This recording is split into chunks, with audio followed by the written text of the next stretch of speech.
Hello there everybody and welcome back to the main roster, which is on Twitch Sports now. Second time we've done it on Twitch Sports. As always, I'm Dan and joined by Jeremy. How you doing? I'm doing pretty well. Busy as always, but healthy, happy and not too irritated by what WWE are doing. So we're in good stead for this podcast. Yes. Yeah, we're going. We've already got somebody joining us. Yes, Jaeger, welcome. Jaeger's a supportive fellow. He's not so into the wrestling, but okay. He's just here to hang out. He's here to hang out and watch us get tongue-tied. Basically, yeah. That's the way it works, and to just kind of look at my my background and see what it is he can see there hidden away. Yeah, he'll find something, I'm sure. But welcome to Jaeger and anybody else that's lurking and hasn't spoken so far. Yes, this is the main roster, episode 51, which isn't as exciting a milestone as 50, but it's a number. Yeah, on our way to 100. On the way to 100, yes, yeah. It might take a little bit of time, but as time is, it will progress and we'll eventually get there. Probably around the same time next year. Yes, absolutely. Without any further ado, should we crack into SmackDown? Let's dive right in. Indeed. Let's suicide dive through the ropes into SmackDown. Yes. And with Daniel Bryan booked in to get a shot at the title. I've written a load of nonsense again. Let me just try and make sense of this and see what I was actually trying to say. Yeah, go on then. Okay. No, it does make sense. I just read it wrong. Okay, right. Yeah. Let's try that again. Take two. With Daniel Bryan booked in to get a shot at the title he was believed to be the next challenger to, Edge made his way to the ring to start SmackDown last Friday. Edge spoke about how he would have to wait and see who his WrestleMania opponent would be, and called out Daniel Bryan for going into business for himself, injecting himself into the title picture, and insulting Edge for only working a couple of days this year. This brought out Daniel Bryan, whose main point was that while he respected Edge, the decision to get involved had nothing to do with Edge. Edge returned the respect and even said that he liked Daniel Bryan, but that he didn't like how Bryan had gone about things. Edge closed with the line, "You're better than this, but not better than me." Interesting. Yeah. Very interesting. We've kind of spoken and speculated about whether this will lead to a triple threat at WrestleMania. With now another kind of bit of Edge promo and Daniel Bryan promo. Where do you lean now? Do you think they are going to go with the triple threat, or do you think this is just setting up something for this Sunday? I'm drifting a little bit more towards the triple threat, but I think we need to wait until Sunday to have a bit more information about what might happen, like whether Daniel Bryan gets screwed out of the championship somehow, so which he probably will, Yeah, and I think mainly this just sets up what we get at the end of the night, and we'll get to that. But there's a special stipulation to be added to this Sunday's match between Daniel Bryan and Roman Reigns. And I think we are just setting up for that. I still don't believe that they're going to go down the triple threat route. Not for what is going to be the main event. I'm still down the line of it will just be one-on-one. I'm willing to discuss who the one will be in that one-on-one. Will it be Roman Reigns or Daniel Bryan? Yeah. But I don't think they'll do a triple threat. Still. No. Less convinced of that fact with the WWE Championship over on Raw, but Yes. But we'll get to that later. Yeah. Is that later? It was a nice start to SmackDown. I did kind of have a little bit of nostalgia. Michael Cole seemed a little bit more enthusiastic than he has been for the last 4 years. Had a little bit more kind of vigour in his voice as he ran down the fact that we were coming up to Fastlane, and then Edge's music hit, which is obviously a blast from the past. Yeah. And it I just felt good watching the beginning of SmackDown as a long-standing wrestling fan. Bit nostalgia for you. But shall we progress and see if that high continued throughout SmackDown?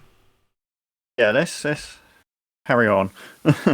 So, SmackDown's opening contest was a 8-man tag team match with the Street Profits and Dominic and Rey Mysterio taking on the Alpha Academy and SmackDown Tag Team Champions, the Dirty Dogs. After a frenetic match of broken pinfall attempts and out of ring action, Montez Ford was able to pick up the win for his team with a brilliant change of direction splash from the top rope. Yeah.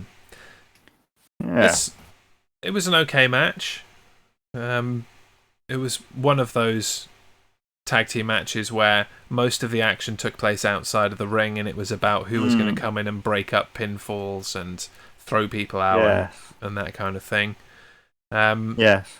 I had no concept of who was legal throughout the match. It changed so regularly, and I don't think anybody really knew, or the referee even knew or cared for that matter. But no, it does seem to be that whenever it happens, maybe at WrestleMania, maybe not, we're going back for a Street Profits shot at the SmackDown Tag Team titles. Yeah. And we'll challenge the Dirty Dogs, Ziggler and Rude.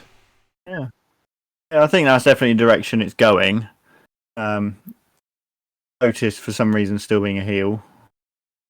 You know? Yeah, I don't think they're going to change that for a while. It'll just be that they need, a lovable kind of babyface for somebody to beat up on later in the year, and they'll switch him back again. I think that's the plan for now, if you can call it a plan. That's the way things stand for now. Is probably the better way of putting that. Yeah, at the moment. At present, indeed. But pretty much everybody in that whole situation is treading water. They're not doing anything important. Yes. They're not treating the SmackDown tag titles with any kind of importance. So no, just kind of decoration. They are, yeah. I do wonder if I don't think they'll do it, but I wonder if it would be better for them to unify the tag team titles. Yeah, and then you would have I think it would. Men's tag team titles, women's tag team titles, NXT men's tag team titles, NXT women's tag team titles. Yeah, I just think it would be more uniform. They haven't really got enough teams. They don't want to develop teams, so just have the tag team champions of both genders flip between the two shows. That would be fine as far as I'm concerned. Yeah. Go back to the copper penny design for the tag team titles instead of the. I like that design. I mean, it makes sense with the the Roman motif that they've got on the belt. It doesn't really make sense to turn that silver. No, I liked it when they had the copper. It was like a two-tone copper as well, which made it look quite nice actually. So, we'll see. Or it could be an opportunity for some new championships.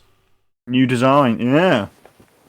Maybe they kind of reverse the equality thing, and the design that the women's tag team titles has got, they kind of expand that up a bit, and the men's tag team titles look similar but just bigger, and maybe invert the colours or something. I don't know. Yeah. That'd be cool. Not the only time we'll talk about tag team championship belts on this show, but Oh. that should do us for now. Yes. Then we'll progress to a segment or to some events that I really probably shouldn't be enjoying, but kind of guilty pleasure. After being kicked to the curb by Carmella and smacked in the face by Sasha Banks last week, Reginald bounced back on SmackDown with a personal shopping trip paid for by Nia Jax. With a disgruntled Shayna Baszler in tow, Reggie tried on new clothes and modelled for Nia Jax. Yeah. As she leapt over him, basically. Yes. Effectively, yes. She may as well have been sat there, licking her lips. It was so patently salivatory. But I did like how it was a reversal on, the stereotype of man takes woman shopping, woman gets into the sexy clothes and models for them. It was a total reversal of that, stereotype trope truth of many a kept woman by a rich man. So it was nice to see that turnaround. I think that was good. While it obviously was a bit of a joke, they didn't treat it as a joke, as in ha, isn't it funny that Nia Jax is buying his clothes? And so, in terms of equity between the sexes, I think it was just quite a nice little moment for Reggie to be treated by a woman. That's my take on it anyway. How did you enjoy this? I thought it was just a bit of bit of fun, bit of a laugh. She's treating Reggie obviously to try and keep him on side with her. The only cringy bit was when he tried to do those flips in the changing rooms, and it was kind of like you don't really have enough room to do those flips. Yeah, so he kind of just twizzled around a bit. He did some some headstands and things. That was fine, but I know what you mean when he was trying to do the rotational flips and the kicks, and it's if you put your foot out, you get it stuck in that rack of suits and probably stack it and land on your head. So it did not look good. You're right, and it's a shame because he's really good at all that kind of parkour-y type stuff, for lack of a better term. Witty, whatever. Yeah. So no, you're right. That was a bit kind of that wasn't particularly a shining moment for you, Reggie, but we understand. Yeah. No, it was fun. It was fun. It was funny. That's pretty much all we have to say there. Not the only time we'll see Reggie over the course of the night. No. So, in a backstage interview, Seth Rollins stated that he was done with Cesaro and that he was the biggest waste of potential in WWE history. In a rematch from last week, Cesaro took on Murphy, with Murphy in the big swing, poised to lose for a second week in a row. Rollins jumped Cesaro and left him laying in the ring after a pair of curb stomps. Yeah. The rivalry intensifies. Yeah, much for leaving him alone. It's not named for Fastlane. So no, it's not, is it? Unless they add something in on Friday, I'm getting my wish, and they're dragging it through to WrestleMania because it just screams WrestleMania match. If they don't have this match at WrestleMania, then they fail at life, basically. Yeah, absolutely. The statement that Rollins made, the biggest waste of potential in WWE history. How do you feel about that?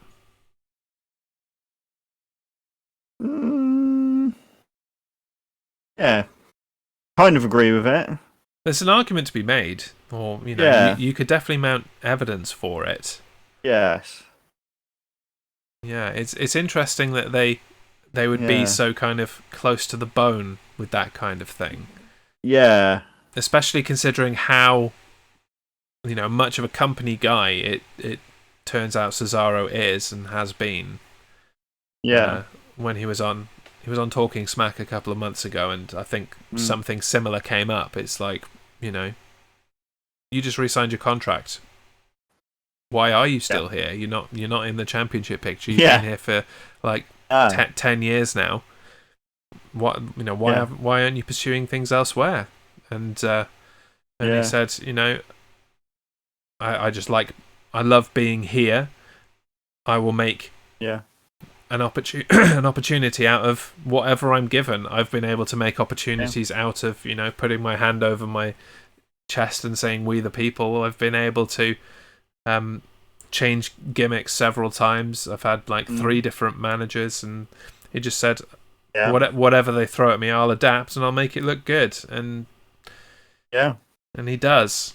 But so if what Rollins says is true, and he is the biggest waste of potential in WWE history, I don't think that's on Cesaro. No, I think he's done his level best with what he's been given. It would, if that statement is true, and as we say, there could be an argument for it, that's on WWE's mismanagement of him, in my opinion. Yes. But a WrestleMania match against Seth Rollins definitely begins to set some of that bring right. That on. Yeah. And hopefully we can use that as a springboard to actually get into the title picture. Yeah. Absolutely. No matter who comes out of that like trio of people at the moment involved in the Universal Championship, I'd like to see a drawn-out rivalry for the title with any of those. Cesaro versus Edge, that would be great. Cesaro versus Reigns, that would be great. Cesaro versus Bryan, we've had a taste of that already, and bring that on more. We want more. This will hopefully be the year of Cesaro. We'll see. Hopefully. Next up, on the Kevin Owens show, the host of the Kevin Owens show, Kevin Owens, welcomed Sasha Banks and Bianca Belair. This Sunday, the pair will challenge for the Women's Tag Team Championships. After the pair squabbled for a while over Reginald's involvement and their future match at WrestleMania, they were interrupted by the Women's Tag Champs, which brought out, confusingly as far as I'm concerned, Bianca Belair and Sasha Banks' opponents for the night, Natalya and Tamina.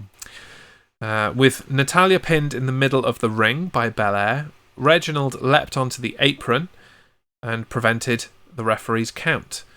Sasha confronted Reggie, and in the confusion that followed, Tamina was able to roll up and defeat Belair. As the challenger, or the challengers, for this Sunday's tag team title match argued, Reginald blew kisses to Sasha Banks, and then backstage, Sasha quipped that she wouldn't be taking the blame for the loss that the rookie took. Which was a fun line. I enjoyed that. Oh, you make it easy for yourself. The look on Bianca Belair's face when Sasha called her a rookie was absolutely priceless. Yes. And we've started to see a bit kind of more dipping of the toe in the water of turning heel for Sasha. Yes. We're seeing a bit more of the Sasha from this time last year than we were previously. So, and that's good, because you need really, for a big title match that they're going to have at WrestleMania, you need to have a definite, crowd fan favorite and a definite heel. So I think Sasha's the one that needs to take that role. I don't think Bianca Belair benefits from flip-flopping back and forth. No. She needs long goes of heel, long goes as babyface. Yeah. Because she's in the start of her career. I don't think it matters what Sasha does right now. No. She just needs to stay relevant, basically. It doesn't matter whether she's face, it doesn't matter whether she's heel. Yeah, so... But interesting to see Natalya and Tamina get a win. Yes. That doesn't happen very often. And they have matching ring gear as well. So yeah, apparently that's a thing now. They are a team. God, what would they call themselves? Nobody cares.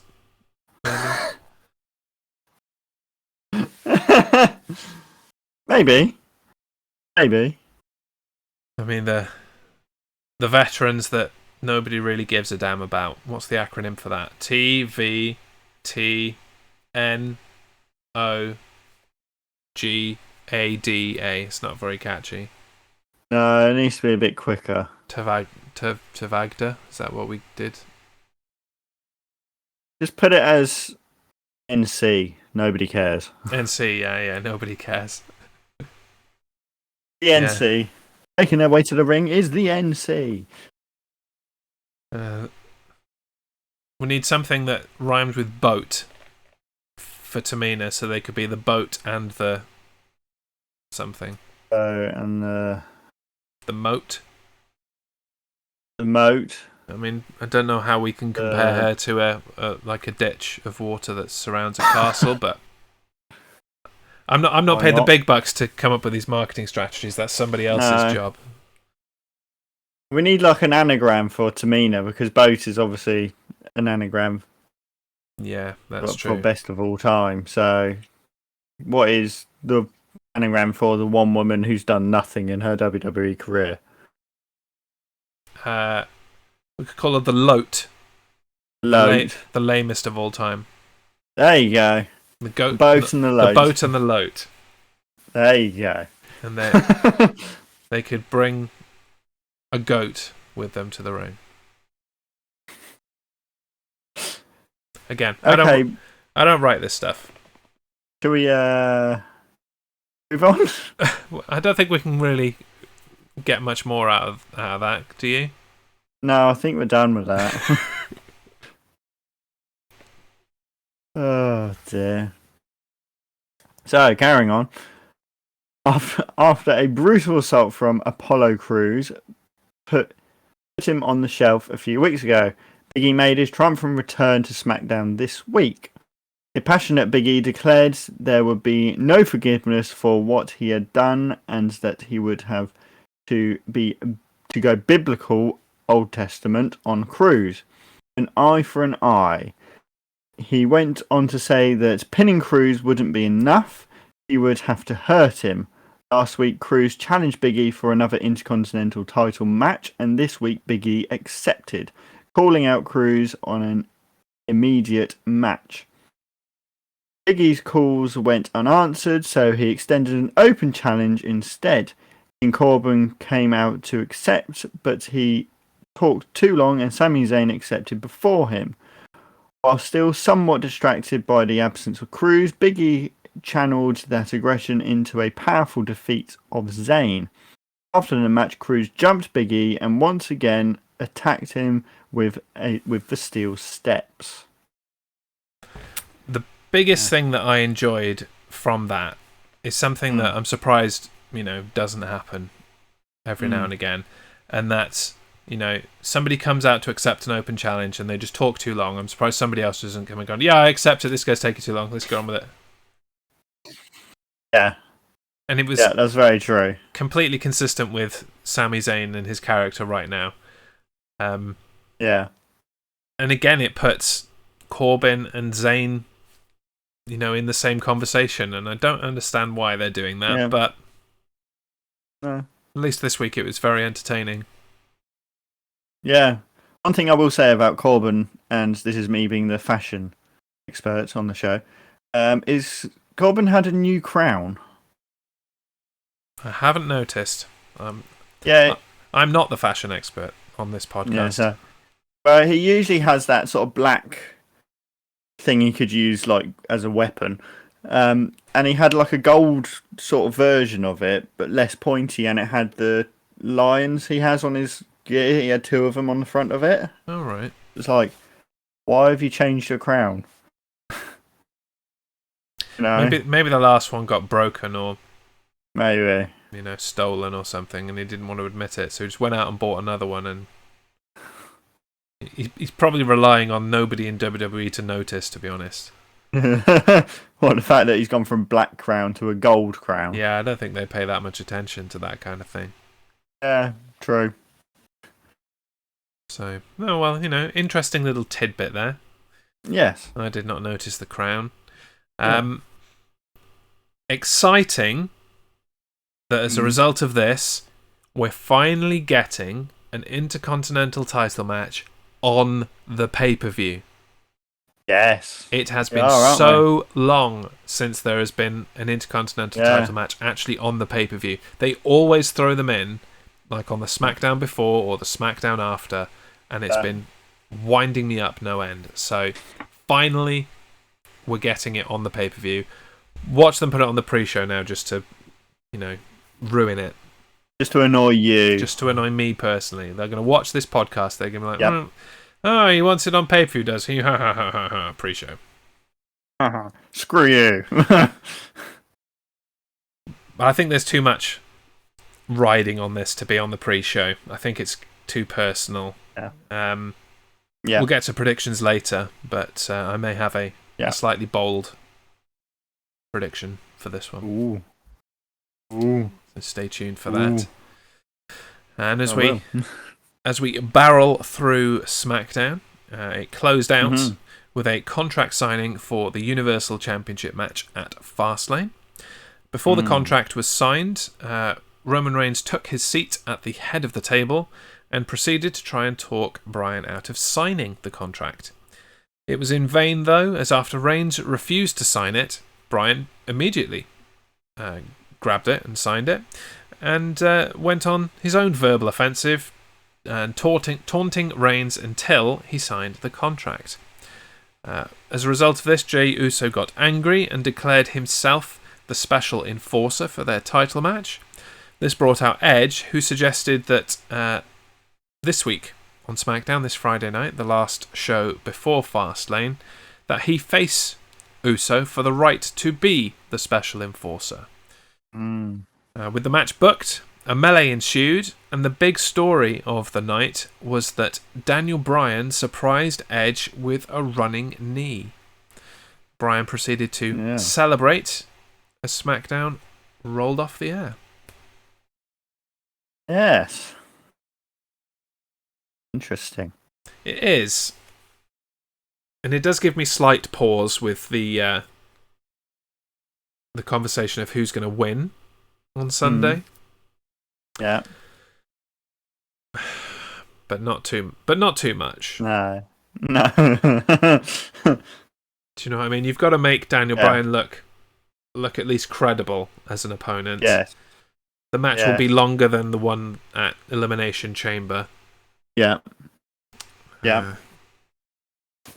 Prediction coming up. Yeah. What did you think of, slightly earlier in the night, the conversation between Edge and Jey Uso, where Edge basically tried to persuade Uso that he wasn't a lapdog and that he should be getting out of there? Yeah, I thought it was kind of interesting because he's trying to turn the tables a little bit on Reigns so he doesn't have the backup. Maybe he's trying to set that up for WrestleMania so he doesn't Reigns doesn't have somebody helping him in any way. I mean, he has Paul Heyman, but Paul Heyman doesn't really do much, So I don't know, and it's interesting that Edge is actually going to compete to sort this out. So I mean, I don't think this is going to happen, but it does potentially set them up and out for Roman Reigns being in the championship match at WrestleMania, because it could be that, in sowing these seeds, Jey Uso does snap, reverse his position, and cost Roman Reigns the title to Daniel Bryan, and then instead you get Reigns and Uso at WrestleMania, Bryan and Edge.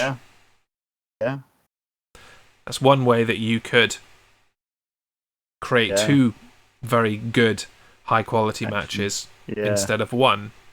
I don't think that's what they're going to do, but it's an idea. It'd be good. This is WWE. That's exactly why they're not going to do it. And yeah. Yes. Yeah, because surely Jimmy Uso is ready to return by now. Yeah, I was thinking that when I was watching it, I was kind of thinking, like, when's your brother going to return? And they're going to have to work that in at some point. Somewhere. Have to work it in at some point. And given what happened with, Jimmy calling it quits on one of the matches for Jay. Yeah. Yeah, I think the three of them are going to mix it up in some way, and that's going to be a whole Samoan melee, and it'll be interesting. And if they can do it at WrestleMania, that would be a great place to do it. But absolutely, I don't think Vince is ready to give up the idea of Reigns and Edge. Yeah. At WrestleMania. Yeah. God damn it! Damn it! I need my big hairy guys. Need my big sweaty men. Well, we've touched a little bit on how we would book current WWE, which is a wonderful segue for how we're going to book our own special event that we have coming up. As a reminder, coming up in a couple of weeks, it's Rostermania 2, our special fake or faux pay-per-view wrestling event, where we comprise a match card from wrestling history, basically. As a reminder, the draft show is this Saturday night at 8:30. I think we booked it in for. So this Saturday evening. 8 o'clock, I think it was. Was it 8 o'clock? Let me have a look. What did I put here? I put 8:30. Can you do 8:30? Yeah, 8:30 is fine.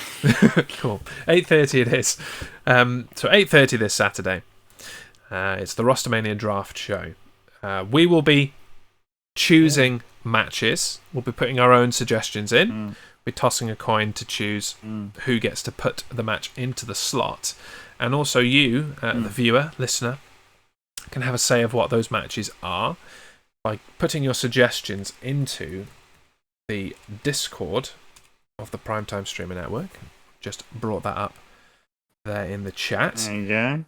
Here are the criteria for the matches. If you have any matches that you want to suggest, get them in. You don't necessarily need to suggest for all of them. You can just pick one or two, or even just one. Any suggestion is accepted. We're going to have a lower mid-card championship match. There's a list of possible options there. We're going to have a light championship match, which is basically cruiserweights or light heavyweights. We're going to have 3 non-title matches. The clues in the name there, really. It's not for a title, but it's still a match. We're going to have a tag team championship match. Any tag team title from any company. Hello, Tamsin. Welcome. We're going to have a women's championship match. There's a list of various women's championship options there that you can choose from. Nice shirt, Jez Show. Thanks. You've got one that's identical. We're going to have, this time, for the first time, an extreme/hardcore/cinematic match on the card. There aren't that many to choose from, so choose wisely. A mid-card championship from the kind of Intercontinental US title kind of level. There's a list of them there. And finally, in the main event, it'll be a World Championship match. Various different companies' World Championships to choose from. Any suggestions are welcome. Throw them into our Discord. I've put a post up there earlier with this image to reference. Get your match suggestions in, and we will choose from them on Saturday. That'll be exciting. It will be indeed. Yes. Yes. The main show, the main Rostermania show, we'll be talking about all the matches we choose, will be on Saturday, April the 3rd. About 2 weeks away or so. Something like that. Something like that. Who knows what time is anymore. So we're going to give you a couple of minutes to think it over. Maybe now is an opportunity to throw some ideas in the Discord as we take a commercial break. We'll be right back, and when we are, something from Dan's dirt sheet came true. Woo! Yeah. We've got a title change to talk about and all of the details from Monday Night Raw. Stay tuned. We'll be back in 2.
Welcome back to the main roster.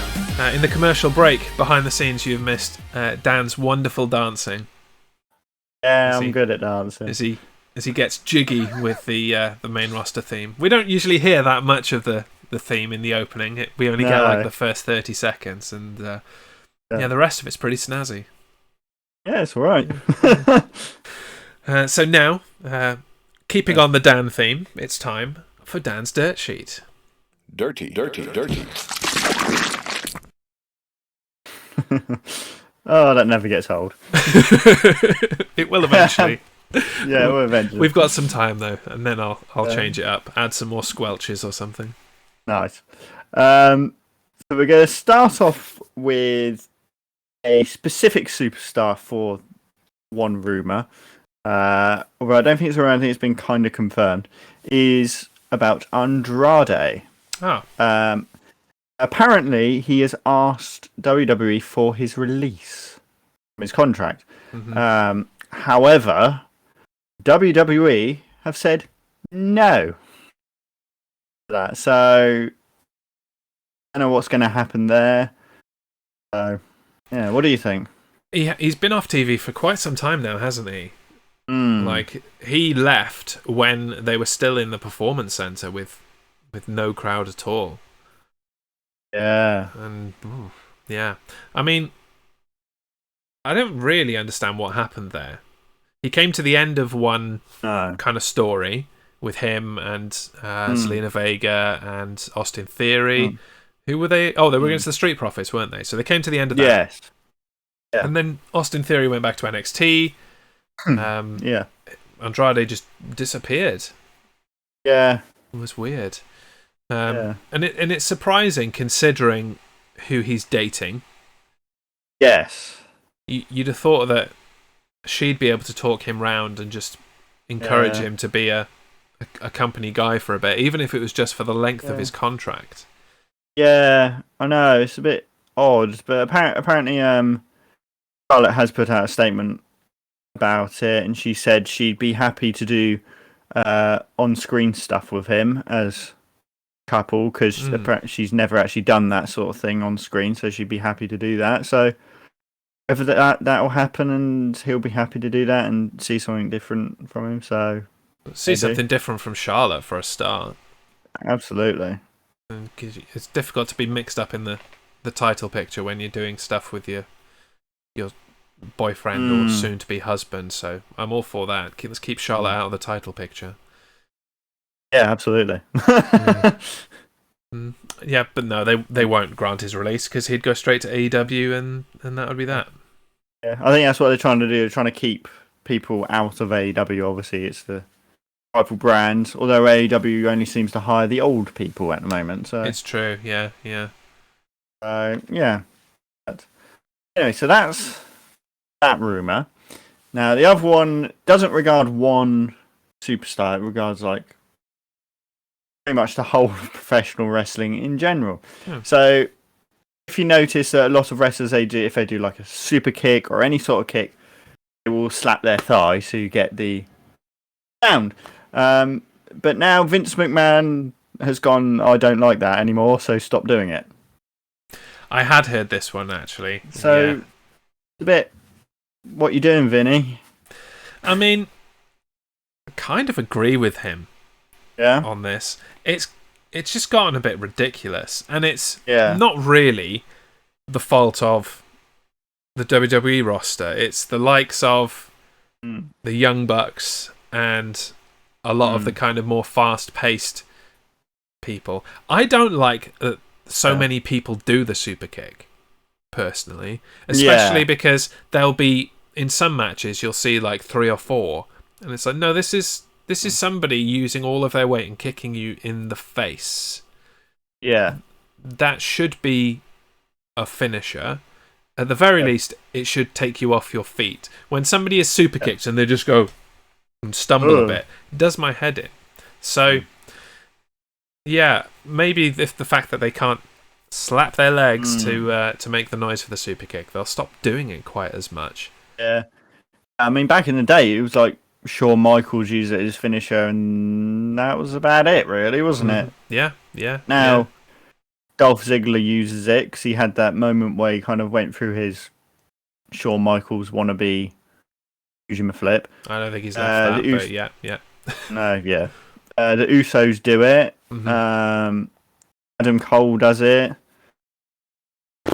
Loads of people do it, just as a move, you know. So yeah, and there are lots of things that I think wrestlers have got a bit relaxed and don't really do enough to add realism or suspend the disbelief, and you know, kicks and punches have just got lazy now. Yeah. So yeah, I hope it leads to a general tightening up of the kayfabe of wrestling moves. Finessing it a bit more. And just looking at moves that some wrestlers are doing and going, does that actually look like it's going to do any damage to a person, or does it just look like they're picking them up and putting them back down again? Because there is a lot of that going on at the moment, and it's a performance. Unfortunately, performance sport at the end of the day. It's a performance art. Yeah. It's supposed to look good. It's supposed to look realistic. Yeah. And so if it's not, why are you doing the move? Why are you doing it? Yeah. Yeah. So yeah, I hope is that's true. Yeah. So let's move on to a rumour, something that's actually happened that I predicted would happen last week. It was the NXT announcing that they are getting the NXT Women's Tag Team titles. I've got my men's tag team title right here. So for any of you who saw it, the belt is basically exactly the same as this, apart from the colours are reversed, and it says Women's Tag Team up here. So, and the white strap. Yeah, so the white strap, yes. Yeah. So if you look at it, this bit, all this silver is gold, and all around the edges is silver. and then I think the same on the side plates. I can't quite remember, but yeah. So it's a nice looking belt. It's my favourite out of the WWE Tag Team Championships. The style of it. So I'm happy with it. Yeah, and they didn't waste any time with crowning a champion either. They've got that done and dusted in one show. We discussed whether there should be NXT Women's Tag Team Championships last week, so we don't need to rehash that. But are you happy with the design as a belt guy? I'm happy with the design because it's a good design, this one, so why not use it again? And I think with the flipped colours, it actually looks slightly better like that and on a white strap. So, will it be gracing your collection soon? If it comes up for order, then yes, it would be. They'll definitely release it. They love money, but. Say that they haven't released a replica of the NXT UK Tag Team Championships. Oh no, yeah. They're not very nice anyway. Oh well. But anyway, that concludes my dirty sheets. Lovely. Get them washed. I will. Onwards then to Monday Night Raw, which opened with the announcement that the WWE Championship match at WrestleMania had been set. Bobby Lashley will defend his gold against former champion Drew McIntyre. With Bobby Lashley and MVP in the ring talking about destroying McIntyre at Elimination Chamber and how he'd do the same at WrestleMania, The Miz and John Morrison interrupted and pandered to the champion, suggesting that they should continue their epic rivalry. Yeah. As you'd expect, this brought out Drew McIntyre, who was at first quite cordial and congratulated Lashley on his title win, but this quickly turned sour with continued jabs from Lashley and Miz. Lashley jumped McIntyre, but then Sheamus jumped Lashley as he was on his way up the ramp. Backstage, Sheamus challenged Lashley because he didn't want McIntyre to have any excuses for their match at Fastlane. Quite a lot happening in that opening segment. So you set up a WrestleMania match. Yeah. You set up a match at Fastlane. Yeah. You kind of put to bed the idea that The Miz is going to be anywhere near that title. More on that a bit later. But this is part of it, that Lashley's like, no, we're done. Thanks for coming. And you kind of mix up these rivalries and add a main antagonism between Sheamus and Lashley. So you got 4 different things happening in one segment. Yeah. What did you think of Raw's open? I did like it. I said I did like it, but I just think there was a little bit, as you said, a little bit too much going on.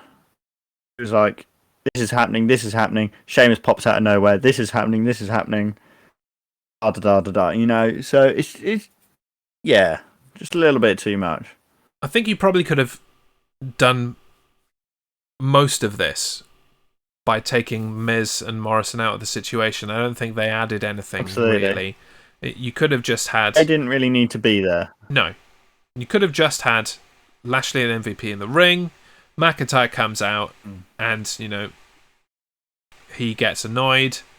He, tries to attack Lashley, but, Lashley escapes, and then Sheamus attacks him on the ramp. That would have all been fine. Yeah. I think it was already pretty clear that The Miz was done in the title picture. And if it wasn't clear then, what happens later would make it wholly clear. So I don't think they needed to be there, even though it led to the opening match. Which, let's just crack into that and then we'll continue talking. Into it. So after the commercial break, Drew McIntyre went one-on-one with The Miz In the early part of the match, John Morrison made an annoyance of himself and was eventually ejected from ringside. Without distractions, McIntyre was able to take care of Miz, defeating him with Lashley's Hurt Lock to send a message to his WrestleMania opponent. Yeah. More of the same there, really. Yeah. Just McIntyre beating up on somebody on his way to the next 2 pay-per-views. I did quite like the fact that Drew McIntyre used the Hurt Lock. It's kind of like an ultimate middle finger to Lashley, saying, you know, this move's nothing special, I can do it too. Yeah, and I can probably do it better than you, you know, so bring it on, chump. Yeah. Yeah. Yes, I don't really have much more to say about the actual match. Again, didn't really need to be there. Yeah. Move on. And so we move on to some other things that probably don't need to be there. In women's tag team action, Dana Brooke and Mandy Rose took on Naomi and Lana. With many distractions at ringside, including the women's tag champs and the returning Raw Women's Champion Asuka, Dana Brooke surprised Lana with a swinging neckbreaker and picked up the win for her team. Right.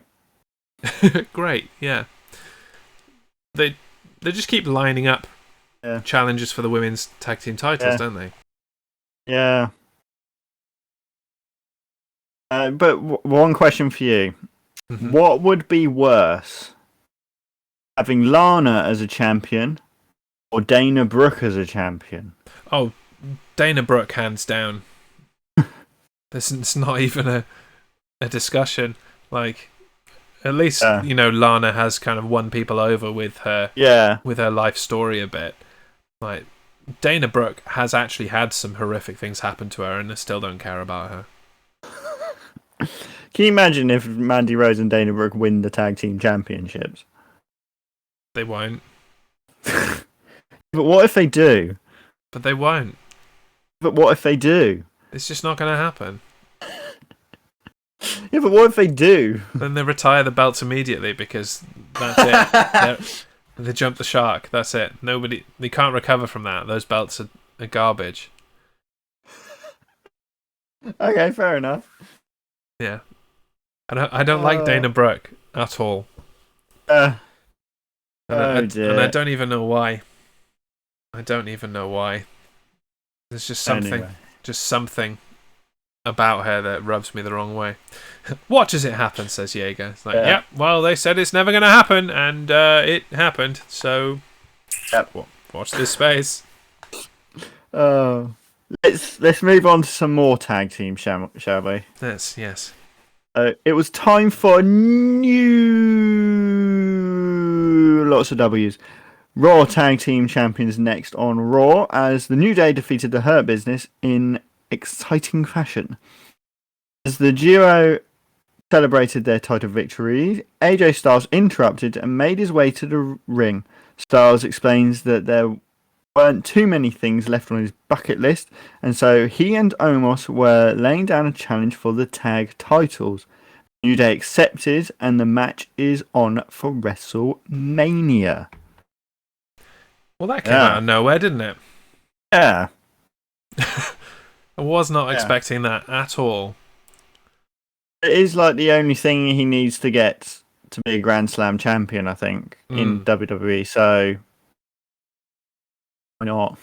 Yeah, but it's just like all of a sudden it's like, right, no, forget Hurt Business as champs. Let's put the belt on some new people and immediately set a match for 5 weeks' time. Yeah. Let's put them back on the people who've held them too many times as it is. And was it the 11th time now? It is 11. They are 11 times as the New Day. I mean, I think Kofi must be nearly in the 20s now because he won it a few times. Yeah, before the New that. Day. I actually think that's worth a Google. How many times No, he held it with CM Punk Yeah, and Evan Bourne, he did hold it with Evan Bourne. Yeah, who is in AEW now. yeah, with his brother. I didn't know that Yeah. until I watched things the other day. I didn't even know that he had a brother that wrestled. Yeah, I know. Dolph Ziggler's got a brother and he's in AEW. Is he in AEW? Yeah, that's funny. According to the first thing on Wikipedia, he's a 14-time tag team champion. So I don't know. I swear whether, it would have been more of that. Yeah, I mean, I don't know when that was updated, but I think at most it hasn't been updated for this week, and it would be 15. Unless they're counting times that Kofi Kingston won the titles in a match. Because there were several times, I think, where it was Big E and Xavier Woods that won the title. It was the New Day that won. So yeah, they are, as far as the New Day reigns are concerned, they are counting some of the, like, he gets the credit under the Freebird rule for that time when it was Big E and Xavier Woods. So maybe that whole 11 isn't being put into the tally. That's a good point. Yeah. So yeah, he's won the SmackDown tag team titles 7 times. They're giving it for the New Day there, and he's won the Raw tag team championships 6 times. Once with Evan Bourne, once with R-Truth, twice with the 4 times with the New Day. Okay. And he won the World Tag Team Championship with CM Punk. Back in the day when it was the World Tag Team Championship. Back in the day, yeah. Yeah, I think that covers it. Yeah. Okay. Yeah. So, totally out of nowhere, they're back with the championships and facing not a tag team against somebody who hasn't had a match in WWE yet. Yes. It's going to be interesting to see how they fill this next 4 weeks leading up to WrestleMania with setting up their rivalry. Do we get to see Omos have a match before then? I hope so. Does Omos beat both the tag team champions in a handicap match just to prove that he can? That'd be pretty cool. Would be interesting. Yes. Yeah. Yeah. Speaking of Kofi Kingston's former tag team championship partner, R-Truth, he was involved in the next segment. Backstage, after showering Bad Bunny with gifts, R-Truth got his baby back as a return gift from the Grammy-winning singer. Bunny then accompanied Damian Priest to the ring to take on Jackson Riker. Briefly. After Priest made easy work of Riker, Elias attacked, but his efforts were thwarted by Bad Bunny, allowing Priest to hit the lights on Elias as well. The fun ended for Bunny right there, though. John Morrison came down the ramp to distract the pair, and The Miz hit the Bunny with a guitar from behind. I just say R-Truth is now a 50-time 24/7 champion. Holy titles. I know. 50-time. Yep. And we'll still get another celebrity in to win it at WrestleMania, I expect. Yeah. We had Rob Gronkowski last year. Maybe we get Tom Brady himself to be 24/7 champion this year. Maybe. Absolutely maybe.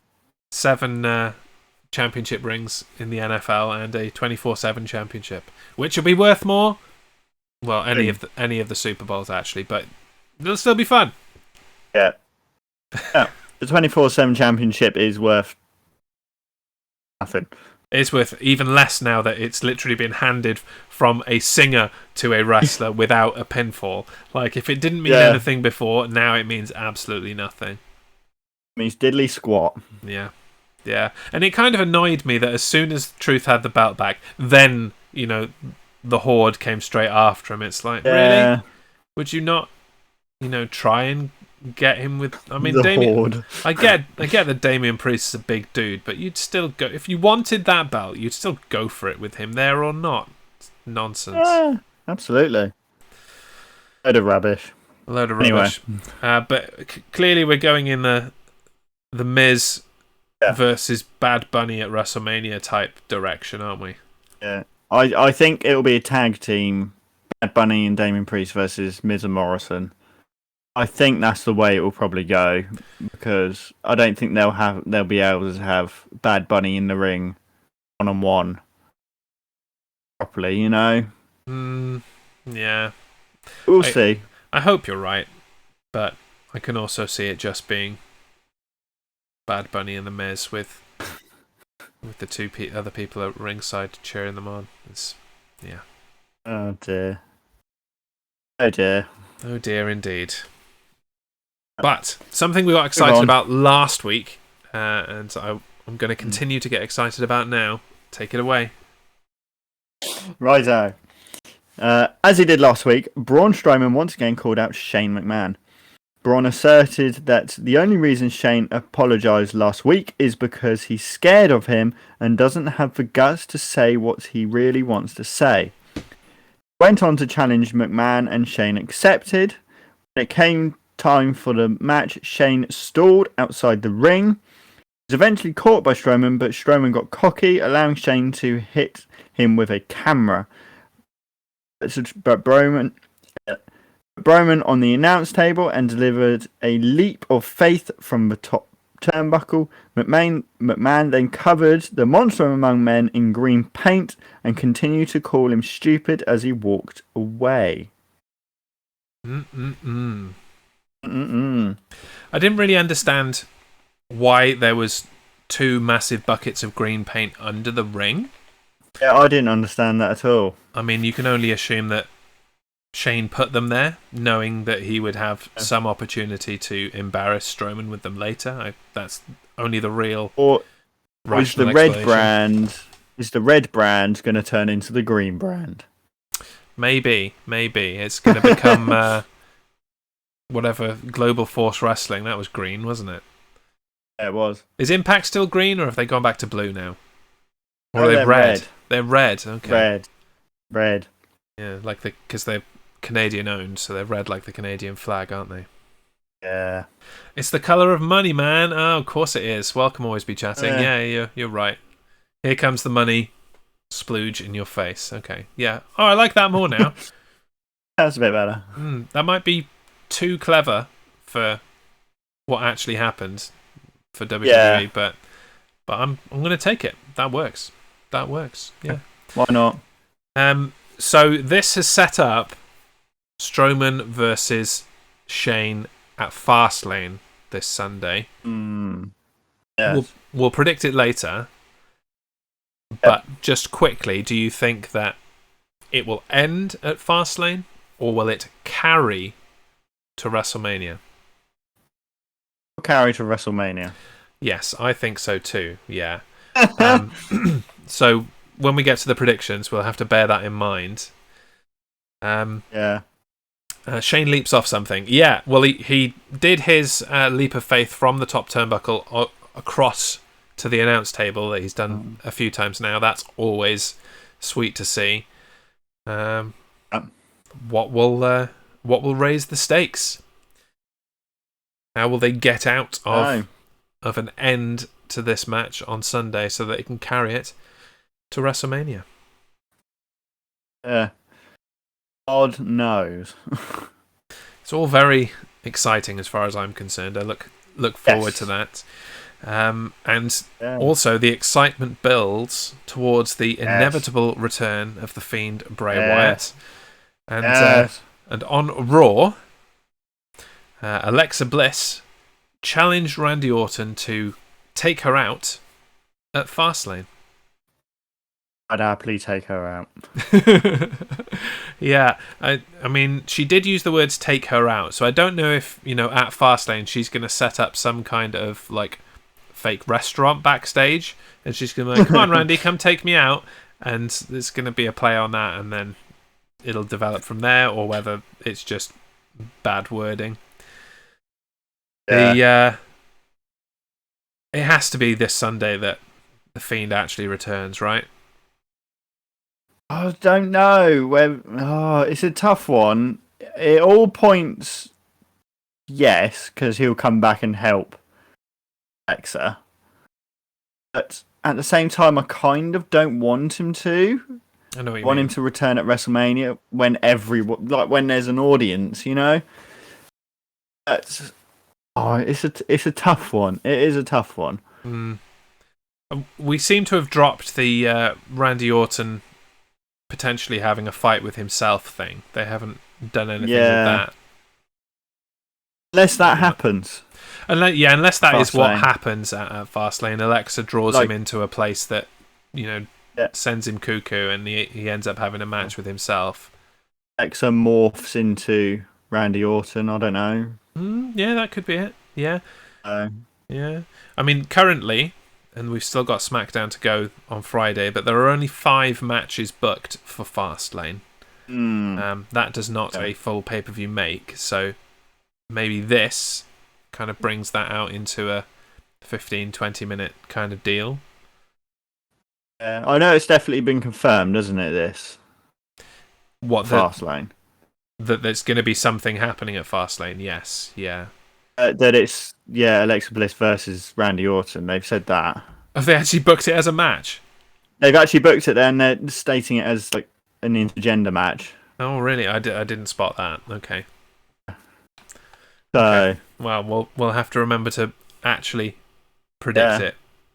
That's Alexa Bliss. It's Alexa Bliss. I will remember it. Okay, fair enough. It's called Fastlane, meaning it should go fast. All 5-minute squashes. And the first match is Randy Orton versus Goldberg, and that's over, folks. Goldberg's the winner. What's next? Next, it's Goldberg versus Dolph Ziggler. And that's over, folks. What's next on the card? Oh, it's Goldberg again. Who's he facing this time? Oh, it's Goldberg against Drew McIntyre, and that one's over now. We are 2.5 minutes into Fastlane, and we've had 3 matches so far.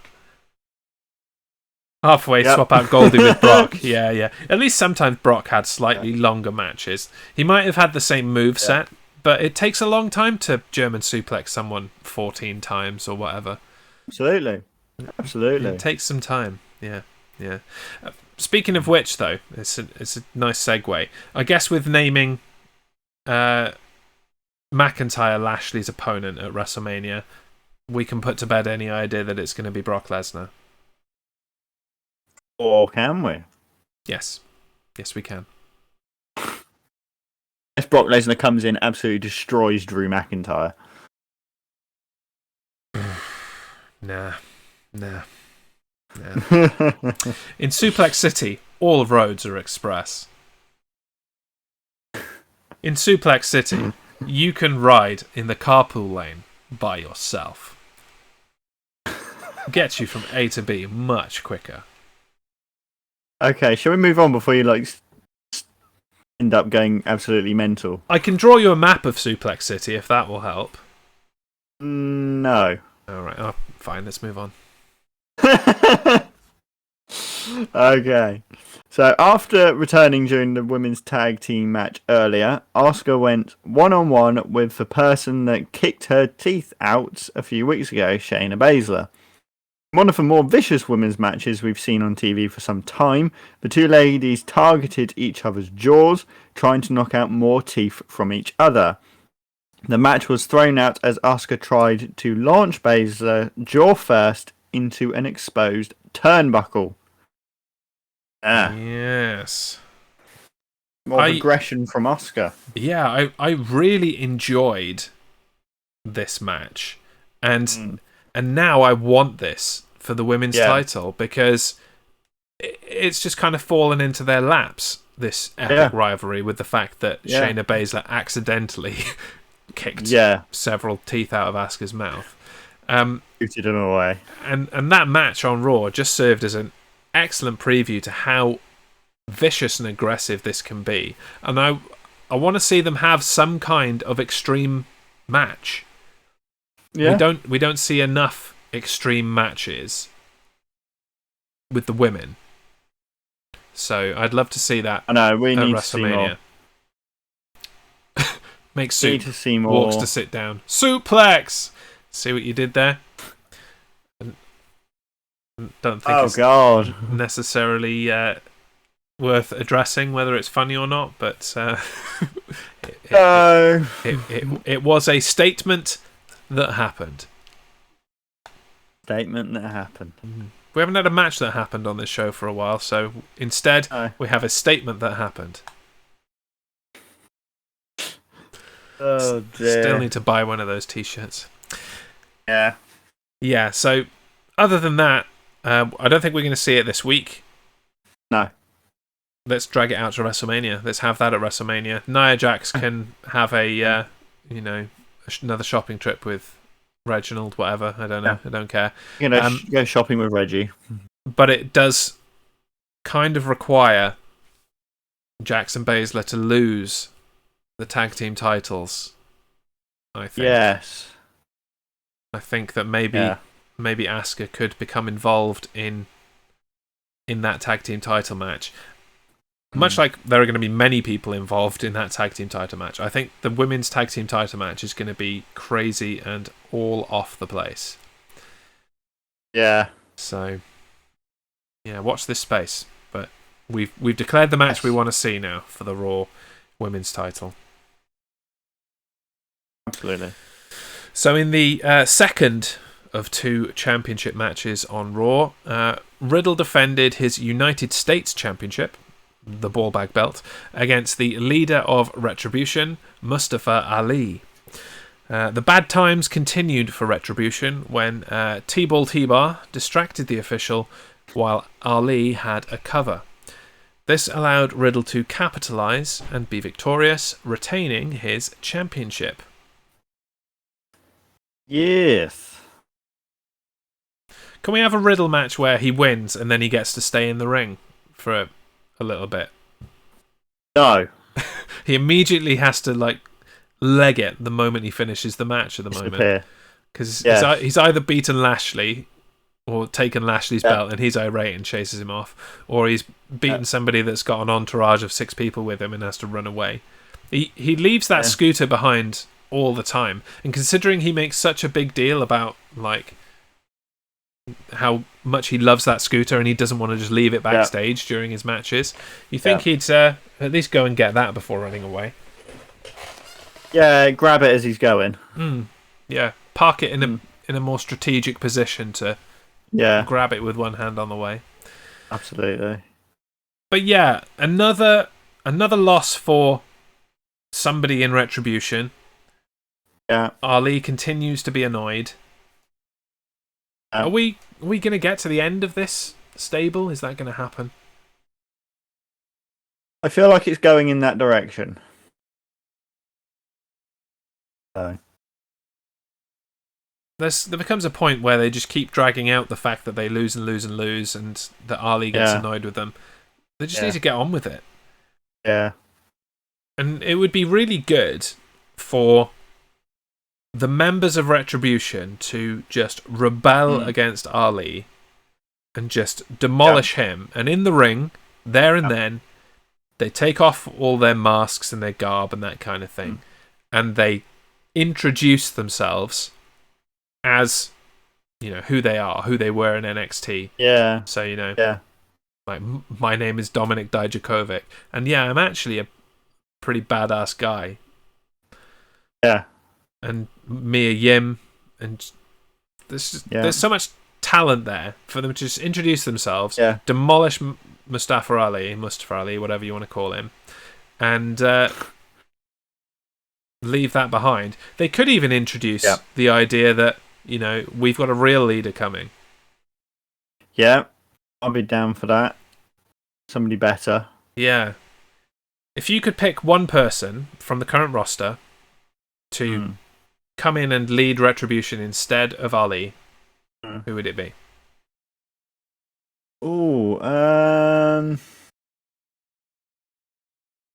I know he's on SmackDown, but I think Seth Rollins.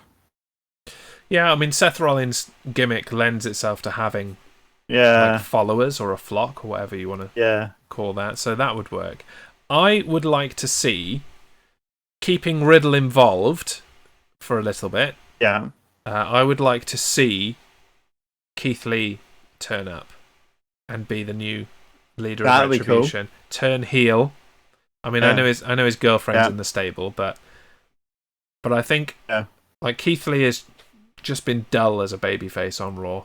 Yeah. It's a tough ask to debut as a babyface on the main roster. It's really difficult to do. Yeah. And I just think Keith Lee, the wordsmith that Keith Lee is, would do really well deploying people to do his bidding. When he's a big guy himself, he could definitely hold his own. So if he starts ducking people and sending his minions to do his work for him, instant heel. Yeah.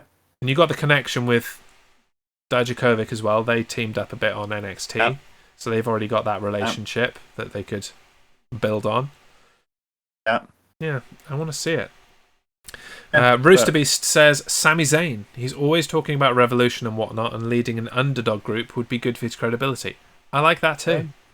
Yeah, that'd be cool as well. Yeah. There was talk, when Retribution first turned up, that Sami Zayn was going to be the one behind it. But instead, they just went off the wall with it. I don't even know that they thought it through. But also says about Ali, it really sucks because Ali is beloved around here. That's Illinois. He wrestled the local spots countless times. Yeah, and wasn't he a Chicago police officer for a while as well? Oh, was he? I think he was. Yeah, if I'm remembering that correctly. So yeah, they love him in Chicago and wider Illinois. So it is a shame. And he's a great wrestler. He's had some great matches with people that also are kind of a bit downtrodden. His rivalry with Cedric Alexander on 205 Live, for example, and Buddy Murphy as well. Yes, big shame that he's been wasted. I just don't think he's the right guy to be leading this stable, to be honest. He put him in there because they didn't have anything else for him, and they wanted to pay off a story that they forgot about with the cameras and the spying and stuff. It's Retribution all round is just a bit weird, and they need to either improve it with a new leader and a new focus, or bin it and just move on as a failed experiment. Absolutely. Shall we crack into the main event of Monday Night Raw? Yes, we shall. So, in Raw's main event, Sheamus took on the almighty WWE Champion Bobby Lashley, with Drew McIntyre sat on a chair at ringside. The match between the two was intense and hard fought, but the WWE Champion used the opportunity to demonstrate his dominance, defeating Sheamus with a spear. After the match, Lashley locked Sheamus in the Hurt Lock until McIntyre entered the ring and sent Lashley packing with a Claymore kick. McIntyre and Sheamus stared at each other as Raw went off the air. So I'm going to repose the question that I kind of alluded to earlier. Are we likely to see this championship picture turn into a triple threat and have Lashley, Sheamus, and McIntyre at WrestleMania? I'd say possibly. Very possibly, because, that's the way it seems to be going, that they've all got kind of beef with each other. And, maybe if Sheamus wins on Sunday, he demands that he gets put into the match or something. I don't know. Yeah, so. I mean, it makes sense, doesn't it? The thing is, Sheamus has been pretty much soundly defeated by McIntyre in every meeting that they've had in the last month or month and a half, whatever it is that they've been doing this thing. And always be chatting, ask the question, why bring him in at all? Why is this match happening if it isn't a build to something else? And one answer is because they don't know what they're doing. The other answer is there is more to it, and it's going to become a triple threat. So I think, yes, this is more likely to become a triple threat. The only thing that gives me slight pause is that Bobby Lashley defeated Sheamus last night on Raw. That's the only thing that gives me pause. But I suppose even with that, if Sheamus beats McIntyre on Sunday, he can turn around and say, I've beaten the number one contender. Okay, I didn't beat the champion last week, but I've beaten the number one contender, and I should be given the opportunity to at least get in this match. Yeah. And we had a lot of McIntyre and Lashley last year. Yeah. This would be different, adding Sheamus into the mix. Absolutely. Yeah. Or are they hedging their bets, ABC asks? Or are they just putting a match on the card this Sunday at Fastlane? Yeah. If not, Sheamus runs in and costs McIntyre the match or something. Yeah, I hope not. I really hope not. Yeah. I'd be happy to see Sheamus in the match. It's a triple threat. I really don't want a one-on-one rivalry pausing and then resuming after WrestleMania just because it cost the person the match. That would be irritating. That would be irritating as all hell. Absolutely. Starting to speculate now already about the Raw after WrestleMania because that's obviously a big deal, isn't it? And they put on hold the ticket release that was supposed to be today. They were supposed to be releasing the WrestleMania tickets today, but they've put that on hold.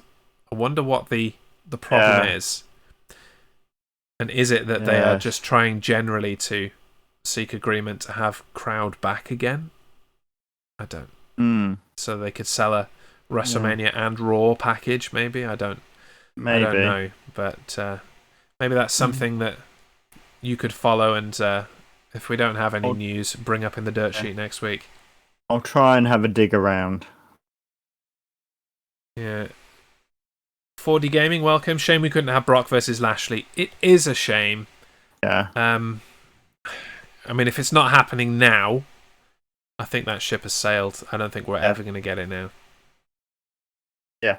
I think Brock's done. Yes. If he wouldn't come in for this, the perfect opportunity to have that match with Lashley, he ain't coming, man. Yeah. He ain't coming. It's not happening. No. Nope. Mucho disappointo. I just don't care about Brock, says ABC. Yeah, I mean, that's part of it. I don't think there's many people that do nowadays. I think they've seen enough of Lesnar that they want to see and don't care if he comes back. I generally don't care, other than this one match. I want to see Brock and Bobby Lashley, but the only well. thing I'd happily see, apart from that, Brock can stay away for all I care. Yes. And that is the sentiment in the chat as well, I think. Yes. Shall we get to some predictions? Shall I get my belt? Yeah. Can do. Just so that we know what it's all about. So I'll just wear my tag team belt. Just to feel included. It's not a main roster belt though, is it, Dan? No, but let's hope we never see Goldberg again. We're more likely to see Goldberg than we are Lesnar. Yeah. But anyway, so for those that are new to this podcast, this is the main roster championship belt. It is won by the person of the two of us that gets the most pay-per-views correctly predicted over the course of the year. Yeah. So this is my 2020 championship from predicting it correctly last year. We've got Fastlane championship. Yeah, thanks for that. We've got the Fastlane pay-per-view to predict, but also there are two big matches on SmackDown this Friday that I think we should predict as well to really make sure we don't end up with another freaking tie like we did earlier in the year. Yes. Yeah. Yes. Let's. And I've got some catching up to do. So far, you are 2-0 on the year because we went double or nothing Absolutely. on Elimination Chamber because of the Royal Rumble being a tie. Yep.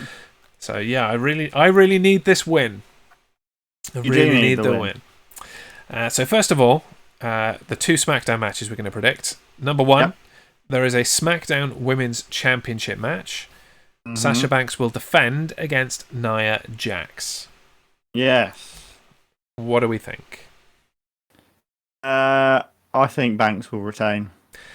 Yeah, I'm going to have to agree with you there. This is just going to be set up for their tag team championship match. We'll get a bit of Reggie in there being a pain. Bianca Belair may come and put him on his ass. Yeah. But yeah, I don't see a title change happening. No. We're not about to get Jax and Belair at WrestleMania. That's not happening. Oh, God. And then we have the match to determine who will be the special enforcer to the Universal Championship match. Jey Uso versus Edge. Edge's first match on SmackDown in 11 years. Yeah. Who's going to be the enforcer, Dan? It's a tough one. I'm really not sure. You go first, because I'm still trying to think of it. Okay. I think it's fairly easy as far as I'm concerned. I think Edge is going to win this. Just to get Edge on a pay-per-view. And as the enforcer, potentially causing difficulty for Daniel Bryan so that he actually gets the match that he wants. I don't know. Or at least evening the odds with Jey Uso at ringside and Edge being the enforcer. But yeah, I think Edge is the one that's going to be involved in the match as the enforcer. Yeah. I'm going down the lines of agreeing with you, so I can see that happening as well. Either thinking of whether Jey Uso would be, because then he could actually do trickery inside the ring and legally, he can do what he wants. Yeah. I mean, I suppose the other thing here is we spoke earlier about whether Jey Uso was listening to Edge and might turn on Roman Reigns, and it could go down that route, and we just separate Reigns from the title picture altogether because Daniel beats him for the belt. Yeah. That's one option. I think I'm going to stick with Edge. You're going to go with Edge as well? Yeah. Fair enough. So nothing much will come from the SmackDown predictions because we've said the same thing. But it's just watch us be completely wrong on both of them now. 4D Gaming says Nia Jax versus Goldberg. Let's book it. God. Let's book it. As long as Nia Jax goes over. Let's get Nia Jax to injure Goldberg. Also suggests Edge versus Daniel Bryan versus Roman should be the WrestleMania match. We've spoken about this on this show. We don't necessarily agree there. Let's keep the triple threat aspect out of this match, as far as I'm concerned. But we've covered that. Well, we won't cover that again. On to Fastlane then. The first match is, I'm going to go first for the one that you said is actually a booked match. Alexa Bliss versus Randy Orton. Randy Orton, yeah. Go for it. Predict it. Yeah. Obviously, I'm going to choose Alexa Bliss. Okay. It's Alexa Bliss. Right. So, yeah. I'm going to go for secret option C. No contest. Yeah? Yeah. They won't actually end because the Fiend will turn up. Fair enough. So I'm betting on a no contest.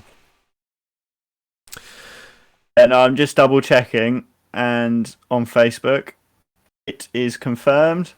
This Sunday at WWE Fastlane, Randy Orton goes one-on-one with Alexa Bliss. Is there a graphic for it? Yep. It's amazing. We've actually booked Alexa Bliss against Randy Orton on a pay-per-view. Oh dear. Yeah. Okay. Sure. Why not? Why not? I guess the Fiend is returning at Mania or at Fastlane. But it's Yeah, definitely Fastlane. it's Randy Orton versus The Fiend at WrestleMania. Absolutely. Yeah. I would much prefer The Fiend to return at WrestleMania than Fastlane. But I can see him returning at Fastlane. There is a potential. Well, do you want to throw in another line of prediction there? I'll say he returns at Fastlane and you don't. Yeah, all right then. Yeah? I'll say he returns at WrestleMania, not at Fastlane. Okay. Returns at Add a Fastlane. Just so we differ on something. Yeah, we've got to add nuance to this. I can't do another draw. I just can't do it. Yeah. Next up, Braun Strowman versus Shane McMahon. Yeah. Now this one, I reckon it will be Braun Strowman because he'll be so annoyed at what's happened with him and Shane. Like Shane pouring paint on him and all this sort of thing. So Braun will be just completely hacked off at him. Okay. I was somewhat inclined to agree with you that the Braun Strowman would win and then Shane McMahon would want the return match at WrestleMania. But to be different, I'm going to say that Shane McMahon cheats his way to victory and then Braun Strowman will force him to have a more extreme match at WrestleMania. So I'm going to say Shane McMahon wins, mainly to differ from you here. Yep. Cool. Next, Drew McIntyre versus Sheamus. I'll go first on this one. Yeah. I think that Sheamus is going to win. And that they are going to turn this into a triple threat for the WWE title. Yeah, I'm going to agree with you because I think he wins. And like I said earlier, he demands he's put in the title picture. So they go for a triple threat. Mm-hmm. Nice, easy one, that. The match that could, quite frankly, steal the entire show. The Intercontinental Championship. Big E defends against Apollo Crews. Yes. I think Big E will retain. I am going to suggest that Crews wins the title. Holy moly. I think it's the next logical step in this Apollo Crews change and heel turn. I think he needs the belt to give him a bit of credibility. He's already lost a few times against Big E. But now he seems to have the upper hand with his new attitude. So I think Crews wins the belt at WrestleMania, at Fastlane, and they could redo it at WrestleMania. But okie dokie. The Women's Tag Team Championships: Nia Jax and Shayna Baszler defend against Sasha Banks and Bianca Belair.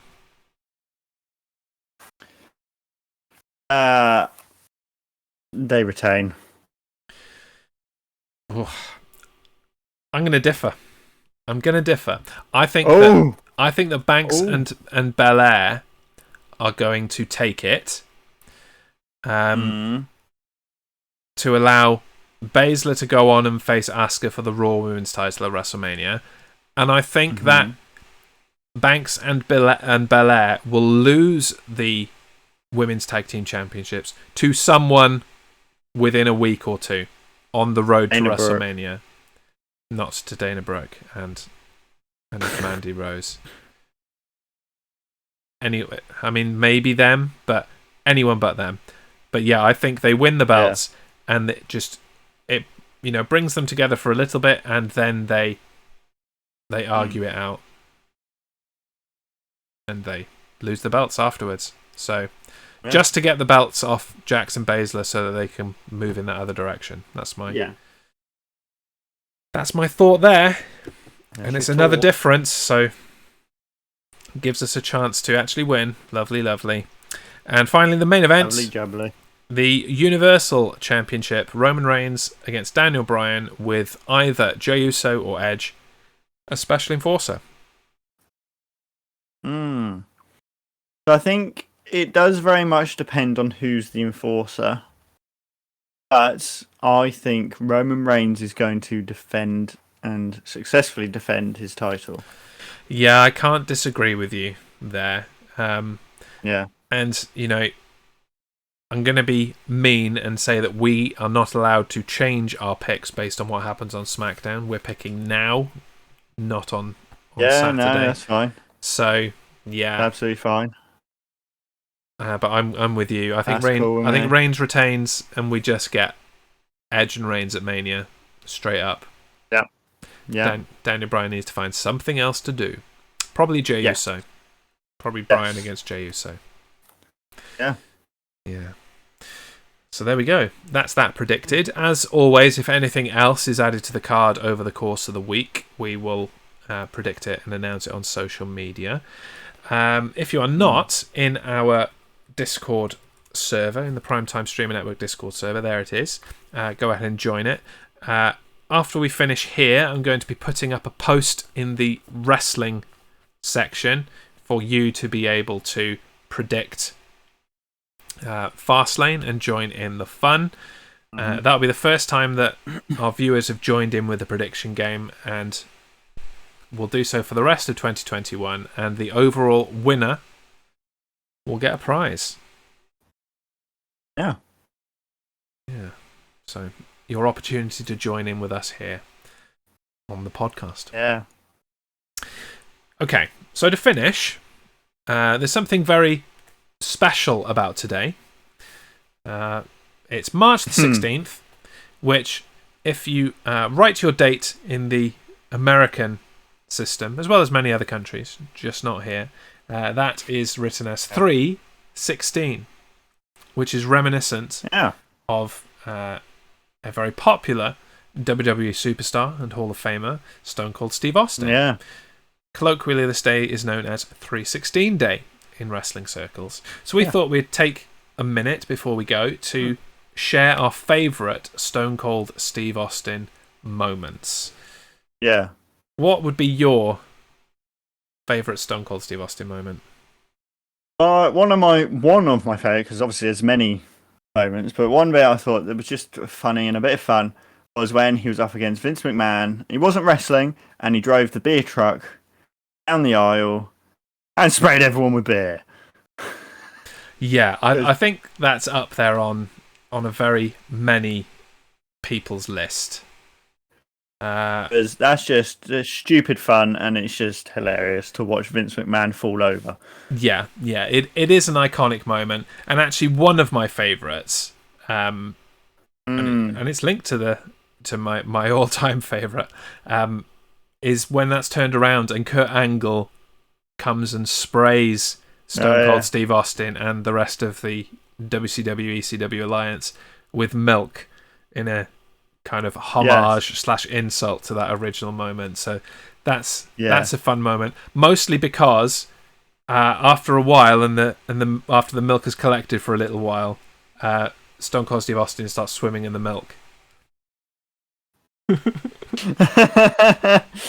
Why not? But my favorite Austin moment, and I'm not sure how many other people liked Stone Cold Steve Austin in this period, but it was as Stone Cold Steve Austin was heel and teamed up with Triple H for a while, and then Triple H tore his quad and had to go. And after that, Stone Cold Steve Austin was a real kind of turncoat chicken heel, pandering to Vince McMahon, and I really enjoyed that because it gave us such moments as Austin with his guitar singing to Vince McMahon. Yes. And that started the whole what kind of catchphrase. So that whole kind of moment that most people hate, Stone Cold Steve Austin as a heel, Stone Cold Steve Austin himself hates. I really enjoyed that. And I pretty much will take my Stone Cold Steve Austin as he comes. Babyface, heel. Love every single moment of it. You like some Steve Austin. I do. It's part of the reason that the kind of original version of this, the Big Eagle, is one of my favourite, or my ultimate favourite championship. Because it was held by Stone Cold Steve Austin and several other greats of that era who made it look good. Absolutely. Yes. Yeah. Look damn good. Indeed. And so that brings us to close with a look at what's coming up on the Primetime Streamer Network. Later today, it's Mass Effect with Mama S at 6:30, followed by the Tuesday night kill stream with Always Be Chatting, who's lurking about here in the chat. He's continuing his genocide run of Undertale. Can't be that many people left to kill. He's been a killing machine. It's been brutal. Slightly afterwards, and running simultaneously, it's Tuesday Night Trucking with Research 1, 8:30 p.m. GMT, 4:30 p.m. Eastern. I'm just going to skim through a little bit and take us to Saturday. As we mentioned earlier, it's the Rostermania 2 draft show. We're back here for a little bit of extra main roster, taking all your suggestions and some of our own for what will fill the Rostermania card. That's 8:30 p.m. GMT, 4:30 p.m. Eastern, right here on this channel. And there we have it. That is another main roster in the books. We'll see you on Saturday evening. Don't forget to go into the Discord and let us know your predictions for Fastlane, what you'd like to see at Rostermania. So many things for you to do to interact with us here this week. And we'll catch you on the next one. I've been Jez. I've been Dan. And you've been watching the main roster on 316 Day. Yes. Bye-bye. Bye.